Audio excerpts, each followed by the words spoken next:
आणि असं असताना तुम्ही भाजप कार्यालयामध्ये आला. हॉस्पिटलचं काम असल्यामुळे मी परत तेच सांगते तुम्हाला की हॉस्पिटलचं काम होतं त्या संदर्भात आलेले आम्ही. काही बाकी काही साधारण नाही दुसरं. गेल्या मला 1 तासापासून आप त्यांच्याशी चर्चा चालल्यामध्ये गिरीश महाजन यांच्याशी संवाद चाललेला होता. नेमका कुठल्या विषयावर एवढ्या वेळ संवाद चाललेला होता? चर्चा देखील वेगवेगळ्या मी चाललेल्या. तेच सांगते ना भाऊ की हॉस्पिटलचं काम असल्यामुळे आम्ही त्या काही संदर्भातच आलेलो होतो. राजकीय याच्यासाठी गिरीश भाऊंनी असं म्हटलेलं आहे की महाविकासचे उमेदवार देखील आमच्या संपर्कात आहेत. तुमच्याशी काही संपर्क साधण्यात आला का? मतदानाबाबत तुम्हाला काही आवाहन करण्यात आलं का भाजपकडून? नाही ते अशी देखील चर्चा चाललेली की मंत्री गिरीश महाजन यांच्याशी आपण संपर्कात असल्यामुळे पक्षप्रवेशची देखील चर्चा चाललेली आहे. नाही असं काहीच नाही. मग ऐन निवडणुकीच्या काळात आपण चक्क त्यांच्या कार्यालयात यांना विचारतो. काय भाऊ, आपण या ठिकाणी ठाकरेंचे एकमेव जिल्ह्यातले नगराध्यक्ष आहेत, आपला मिसेस मात्र या 100% महाविकास आघाडीचा उमेदवार देखील आमचा या ठिकाणी उभा आहे. आणि विधान परिषद निवडणुकीचा जर विषय केला तर 100% महाविकास आघाडीलाच आम्ही मतदान करणार आहोत. नगराध्यक्ष देखील शिवसेनेच्या आहे आणि मी देखील महाविकास आघाडीचाच घटक आहे. या ठिकाणी आलो व्यक्तिगत कामाच्या संदर्भामध्ये या ठिकाणी आलो होतो. खरं म्हणजे जळगावला माझ्या कामानिमित्त आलो आणि आमचे मित्र चंद्रकांत बाविस्कर जिल्हाध्यक्ष जे आहे त्यांना सहज फोन लावला. त्यांनी सांगितलं की या भाऊ या ठिकाणी तुम्हाला उपलब्ध आहे आणि त्यानिमित्ताने या ठिकाणी आलेलो. प्रत्यक्ष गिरीश भाऊंची चर्चा आली आमच्या कामाच्या संदर्भामध्ये, काही हॉस्पिटलच्या संदर्भामध्ये. जो पेशंट आमचा ॲडमिट आहे मुंबईला, त्या बाबतीत चर्चा करण्यासाठी या ठिकाणी आलो होतो. आणि एवढ्या निवडणुकीच्या काळामध्ये देखील त्यांनी सांगितलं की सोमवारी किंवा मंगळवारी मुंबईतल्या पेशंटच्या संदर्भामध्ये मी पुन्हा आणखी त्या ठिकाणी फोन करेन, अशी शाश्वती त्यांनी या ठिकाणी दिली. खरं म्हणजे पक्ष जरी वेगळे असले तरी व्यक्तिगत संबंध या ठिकाणी प्रत्येकाचे असतात. आणि मी अनेक वर्ष भारतीय जनता पार्टीमध्ये मी 25 वर्ष काम केलेलं आहे.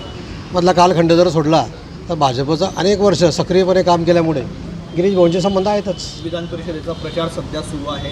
गिरीश महाजन जळगावमध्ये आहेत. तुम्हाला काही आवाहन करण्यात आलं आहे का मतदानासाठी? गिरीश भाऊंनी म्हटलं, साधला का? गिरीश भाऊंचा जे उमेदवार आहे भारतीय जनता पार्टीचे नंदकिशोर महाजन, ते मागच्याच आठवड्यामध्ये माझ्याकडे येऊन गेले. त्या ठिकाणी माझ्या गटातल्या 13 नगरसेवकांच्या त्यांनी त्या ठिकाणी भेटी घेतल्या आणि प्रत्येक उमेदवार त्या ठिकाणी मत मागत असतो त्याप्रमाणे ते देखील आले.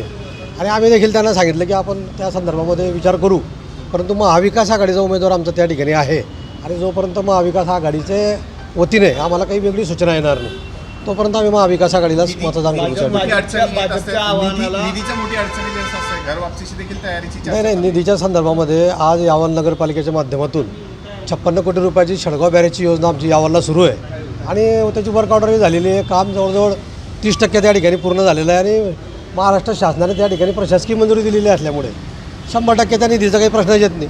अन्य ज्या आमच्या ज्या काही स्कीम आहेत नगरोत्थान महानगरोत्थान योजनेच्या माध्यमातून भुयारी गटाराच्या बाबतीमध्ये ती देखील चर्चा आज या ठिकाणी मी भाऊंची केली की माझा प्रस्ताव त्या ठिकाणी 127 कोटीच्या कामाला तांत्रिक मंजुरी मिळून तो प्रस्ताव आता DML आहे आणि तो नगर विकासमध्ये गेला पाहिजे. जरी तुम्ही वेगवेगळ्या पक्षाचा असलो तरी या जळगाव जिल्ह्याचे मंत्री म्हणून तुम्ही आमच्या शहराचा, कारण भाजप जरी तिथे पराभूत झालेला असला तरी त्या मतदारसंघाचे आमदार भाजपचे आहे आणि नागरिकांनी काय तुमचं घोडं मारलं आहे म्हणून ते काम झालं पाहिजे.